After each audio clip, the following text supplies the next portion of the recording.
యేసు రక్తమే జయం పరిచర్య ప్రియ రక్షకుడైన యేసుక్రీస్తు నామమున ఈ ఉదయకాలమున మీ అందరికి శుభములు కలుగునుగాక.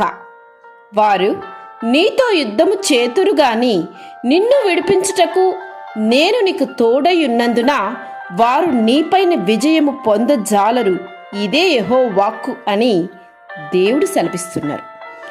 నా ప్రియ సహోదరి సహోదరులారా, మన పక్షముగా ఉండి మన సమస్యలన్నింటిలో నుండి విజయం చేకూర్చి జీవితంలో ఎదురయ్యే సమస్యల తట్టు మీ హృదయాలను జంకక భయపడక ధైర్యము కలిగి జీవించదనని దేవుడు మాట్లాడుతున్నాడు.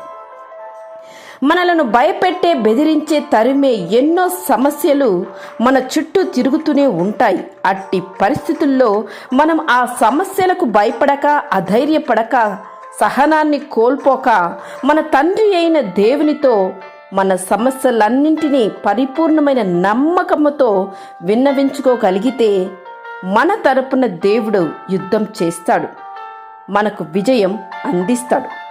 శత్రు బలమంతటి మీద మీకు అధికారం అనుగ్రహించి ఉన్నానని వాక్యం సెలవిస్తుంది. నీకు విశ్వాసం ఓపికతో ఎదురుచూడు. తగిన సమయమందు దేవుడు సమాధానముతోనే నీకు ఈ యొక్క విషయంలో అద్భుతం జరిగిస్తాడు. నా శత్రుపై జయమిచ్చి నాకు నెమ్మది కలుగుచ్చి దేవా అని కీర్తనకారుని వలె దేవుని వైపు చూసి మొరలిడు.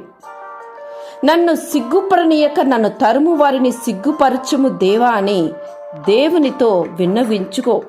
దేవుడు తప్పక నీ మొర ఆలకిస్తాడు. నీతో యుద్ధము చేదురు కానీ జయింపరు, ఎందుకంటే నీతో ఉన్నవారు లోకంలో ఉన్నవాని కంటే గొప్ప దేవుడు ఆయన. నీ శత్రువుకు మించిన జ్ఞానము ఆయన నీకు అనుగ్రహిస్తారు. నీ శత్రువు ఎదుట నీకు భోజనము సిద్ధపరచు దేవుడు ఆయన. నీ శత్రువుల విషయమై నీ కోరిక నెరవేర్చు దేవుడు ఆయన. కనుక దేవుడు నీ పక్షంగా ఉన్నందున ఏ శత్రువు నీపై విజయం పొందచాలరు.